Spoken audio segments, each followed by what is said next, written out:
Hi, I'm Chad. You're watching Squarebody Stuff.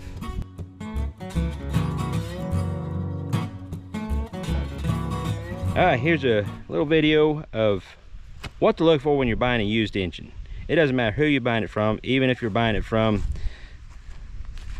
shady looking guys from work. That's Bob. Bob's kind of a quiet guy. He may not say much, but I work with him. He's got this 454 that he doesn't need anymore because he bought this Squarebody that was behind me. It's got an 8.1 in it, and we'll maybe talk about the truck a little bit too, but because it's a pretty cool truck. But I want to show you kind of what you look for when you're buying a used engine. Bob doesn't know a lot about it. He does know it's supposed to run when he got it. He trusts the guy he got it from, knows him, so.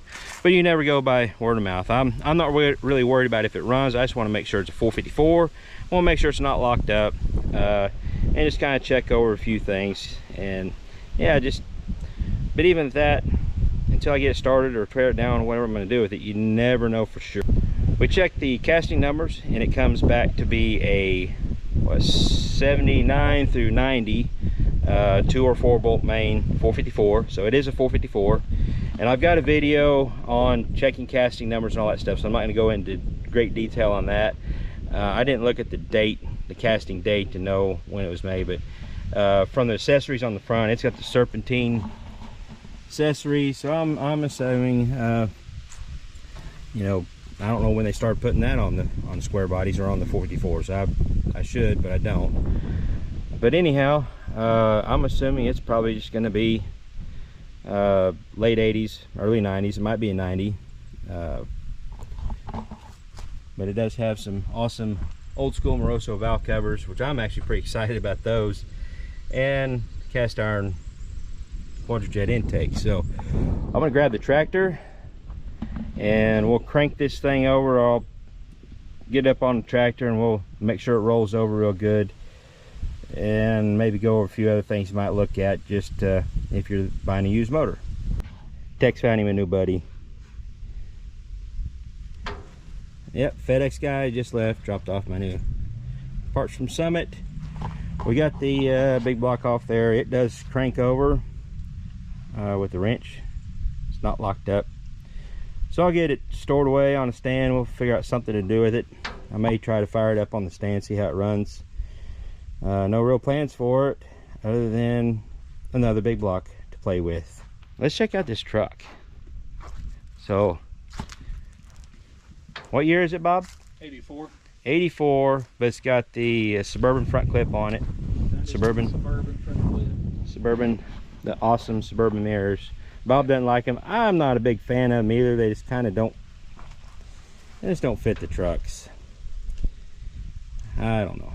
But it's got an 8.1. Can we pop the hood? Sure.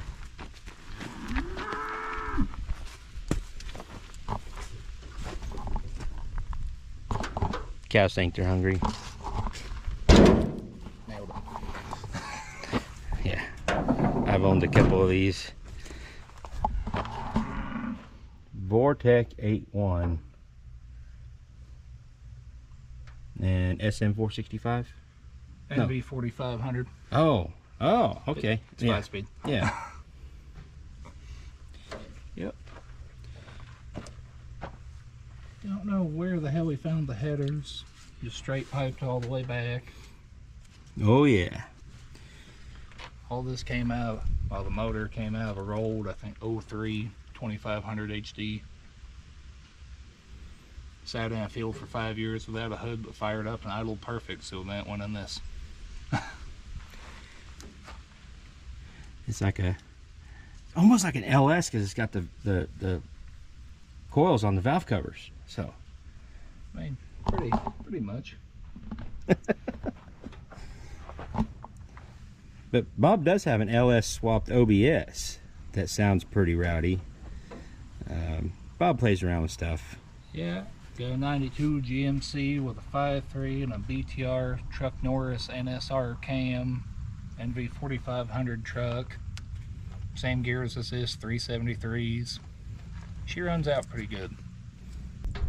Dump bed controls. Oh yeah, he's got a dump bed on this.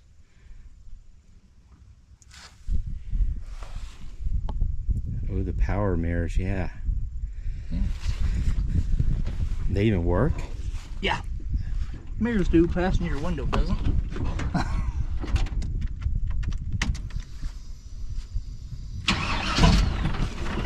Oh, really, truck?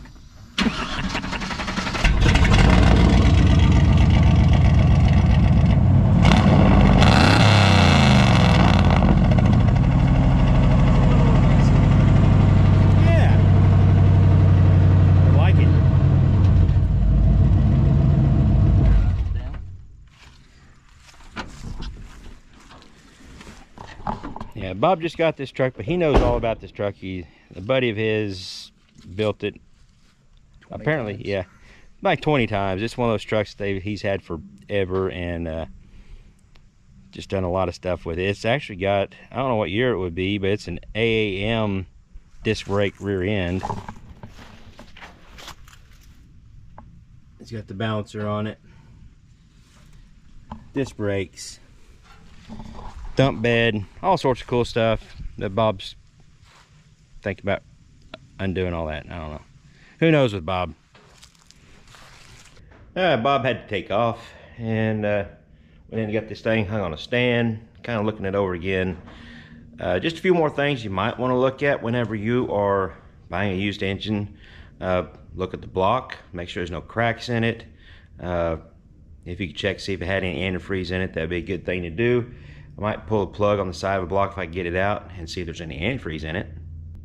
And on the GMs, I know for sure have well, most of them do, have a little port, whatever you want to call it, on the bottom of the block on both sides. Every big block I've messed with has it. There may be some that don't know, but all the ones I've messed with have these. You can pull these plugs out, and sometimes there'll be a knock sensor if it's a later model engine. But pull these plugs out and see if there's any, if straight water in there.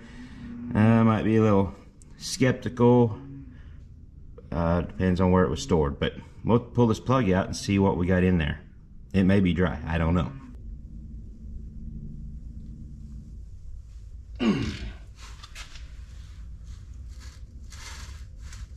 And they can be stuck too.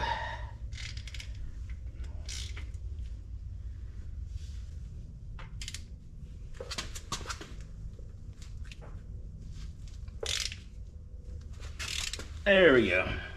Just had to get a bigger tool.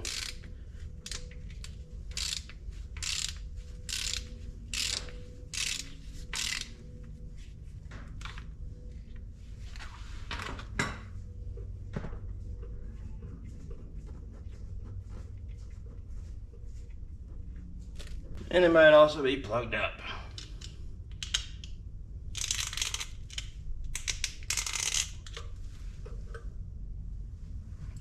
Or not drilled all the way through. I've had some that didn't go all the way through.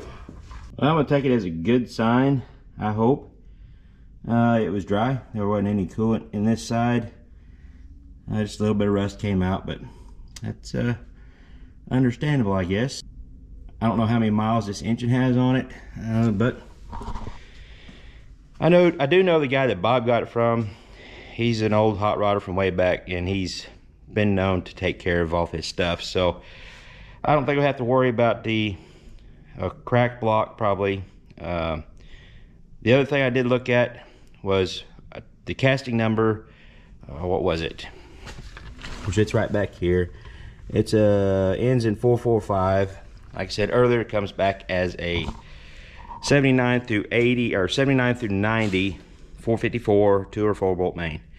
So I looked at the casting date, which is back here on this side, and it's 12 or 1 2 3, which means the 12th month, 3rd year, which would be December of 83. So this is an 83 block. Then to go further to see what it might have come out of, I looked at the suffix code or VIN code, which would be on this front part of the block. Some of the big blocks, I think, had them up on this pad, and there's something up there, but I can't really see it. But it really doesn't matter because this is a CE block. the number on this front pad in front of the head starts in CE, and that means it is a crate engine. I think that's what it is. Anyways, it is a crate engine, a GM replacement from back in the day. So this was never actually built for a particular application. It was just a crate engine. So hopefully it turns out to be a decent one and we can make a runner out of it. Don't really have any plans yet, but we got another big block in the shop. I guess another thing you can look at whenever you're looking at a used engine: how is it stored? Is it in a vehicle? All of that. This one I know was stored in a shop, and they've stuffed rags and everything. Bob said that, and it had one in the valve cover too there, but it fell out. It's in the floor on the side of the shop. Still had the spark plugs in it, and Bob said whenever he picked it up, it had rags stuck in the exhaust ports, but they flew out on the way here. So it was stored in a decent manner. I'm pretty satisfied, and that's going to be what it's supposed to be. And Bob gave me a money back guarantee. Actually, he wasn't going to take any money until I was happy with it, but I said I'd just rather pay you and go on just in case something happens. So that's the way I like to roll. But we will eventually probably go over this thing in the future and set it up on a start stand, start it up, see what the condition is, and then kind of get some plans for it. I do have some ideas, but I'm not going to go over that right now. And one last thing, since the last video, we did hit our 20,000 subscriber mark. So again, thanks to all of you out there who watch and subscribe to my channel to see me do what I do. I never expected to get it this far, but now I'm going to shoot for the moon. We're gonna make this thing happen. Yeah, that's what I want to do. That's my goal. YouTube is maybe not the best retirement plan. I don't know. We'll make something of it, and I'll take you guys along for the ride. As long as you want to ride this ride, I'll keep the ride going. But in the meantime, y'all keep your square bodies rolling. We'll catch you later.